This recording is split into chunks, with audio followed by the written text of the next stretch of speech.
Bueno, buenos días. El tema era, ¿cuál era el tema? Método marxista, ¿no? A ver qué le sugiere eso de método. Ciencia. ¿El marxismo es ciencia o es filosofía? Es un problema, ¿no? De hecho, hay largos debates en el marxismo sobre eso, ¿no? Otra método, ¿qué sugiere método? Una serie de pasos para llegar a... Pasos para llegar a qué, por ejemplo, para llegar a conocer al mundo o para llegar a transformar al mundo. ¿Sí? Si el marxismo es un saber por el puro saber o es saber para la acción, saber para la praxis, ¿no? En realidad, la cuestión del método es una cosa debatida en el marxismo, abierta porque seguimos debatiendo sobre qué es el método marxista, ¿no? Y hay una polémica muy grande al interior de los marxismos, eh, porque no hay un marxismo, como vamos a ver ahorita, hay muchos marxismos y hay preguntas como estas, ¿no? ¿El marxismo es ciencia o es filosofía? Por cierto, esa es una pregunta que les voy a poner a trabajar en equipo, ¿no? ¿Es ciencia o es filosofía? Y vamos a ver opiniones en un sentido y en otro, ¿no? Y si es ciencia, ¿qué tipo de ciencia es? Y si es filosofía, ¿qué tipo de filosofía es? Porque es una filosofía como las anteriores o qué tiene de diferente, ¿no? Y si es una ciencia como la ciencia positivista de las ciencias en la física o en la sociología. Esa es una, ¿no? Otra polémica que hay en el marxismo en relación al método es la dialéctica, ¿no? Nadie habló de la dialéctica, ¿no? Porque antes, digamos, si a Torres le preguntamos cuál es el método, dirá la dialéctica es el método, ¿no? ¿Y qué es la dialéctica? Otra larga discusión. Ahora, ¿el marxismo realmente implica una dialéctica o no? Vamos a ver qué es esto de dialéctica también, ¿no?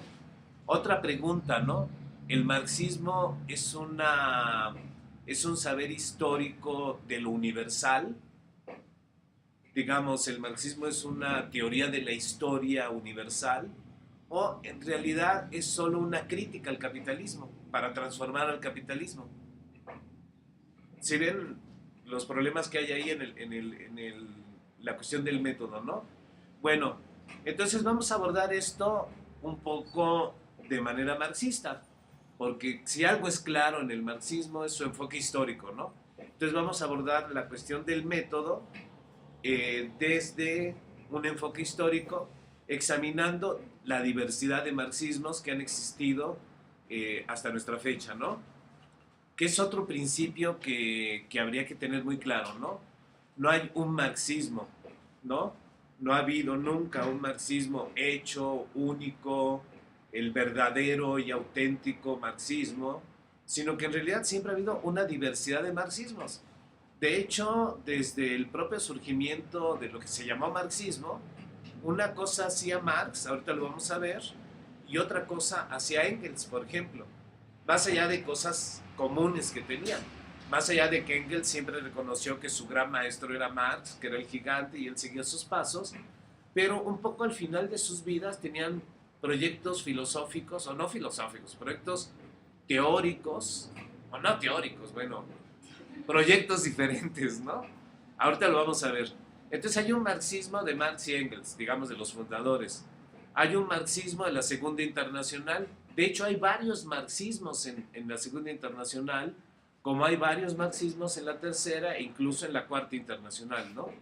Y hay marxismos diversos, como el marxismo occidental, del cual vamos a hablar también un poco, y hay otro marxismo crítico y militante, del cual también vamos a hablar.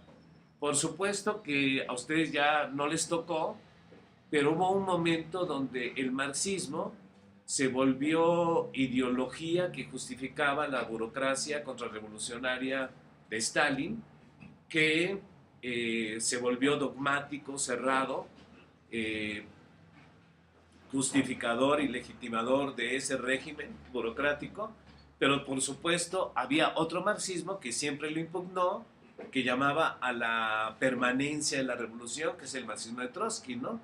Entonces, vamos a examinar la cuestión del método un poco con este enfoque, ¿no? y vamos a distinguir varias fases del marxismo y varios marxismos. No nos vamos a detener mucho en ello y vamos sobre todo a tratar de enfocarlo en relación al método. Y vamos a empezar, digamos, primer fase, fundadores. Y los fundadores del marxismo, pues, ¿quiénes son? Mary Engels. Mary Engels, así, había un chiste de una... Me da un libro de Mary Engels, ¿no? Es que no hay Mary Engels, ¿no? Marx y Engels, pero en realidad hacen cosas diferentes, ¿no? Por ejemplo, ¿qué hace Marx? ¿Cuál es la obra principal de Marx? El Capital. Por cierto, ¿lo terminó o no? No, no terminó el Capital. Sí saben eso, ¿no? Que fue una obra inconclusa. Termina el primer tomo, pero su proyecto eran varios tomos. Y de hecho, lo que pensaba era hacer otro tomo más del Capital, donde iba a estudiar el Capital en el contexto internacional, porque lo había estudiado en Inglaterra, e iba a partir de Rusia. O sea, iba a ver el Capital desde la periferia, ¿no? Ese es otro proyecto inconcluso de Marx, ¿no? Y ¿alguien sabe cómo es el subtítulo del Capital? Crítica a la economía política, ¿no? Porque en realidad lo que hace Marx es una crítica al capitalismo, pero lo hace para la praxis revolucionaria. O sea, Marx siempre está haciendo teoría para la acción y para la acción de transformación. Y vamos a ver que hay una dialéctica del capital, que es una dialéctica de la enajenación, que alguna vez le he explicado y si no ahorita se lo explico rápidamente, ¿no? ¿Qué es el capital? Después lo vamos a decir otra vez.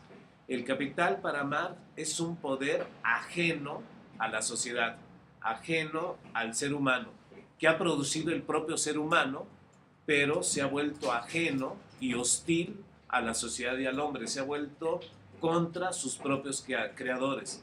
En ese sentido se ha vuelto ajeno, se ha enajenado. Y es un poder ajeno que nos enajena, que nos vuelve ajenas, por ejemplo, la producción de la riqueza o las potencialidades de la vida o el aprovechar el tiempo, nos enajena el capital, ¿no? Y digamos que Marx hace la crítica del capital desde esta perspectiva, ¿no? Ahora, ¿por qué dialéctica? Porque si el capital nos enajena, ¿qué tenemos que hacer nosotros? Desenajenarnos, ¿sí? Y en ese sentido, la crítica de Marx implica un llamado a la acción, ¿sí?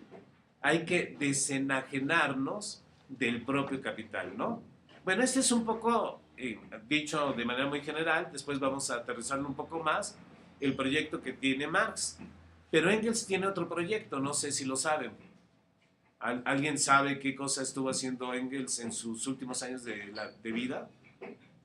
Porque se puso a estudiar ciencia, él leía mucha ciencia y le pasaba libros de ciencia a Marx, cualquier novedad científica la leía Engels, se la pasaba a Marx, entonces estaban muy enterados de los avances de la ciencia de su época, fueron de los primeros que leyeron a Darwin, se burlaban de Darwin, por cierto, en esta idea de la competencia, decía, lo que está haciendo Darwin es proyectar la competencia del capital, del capitalismo, en la propia naturaleza, ¿no? Pero bueno, en fin, pero algo estaba haciendo Engels, nadie sabe por ahí.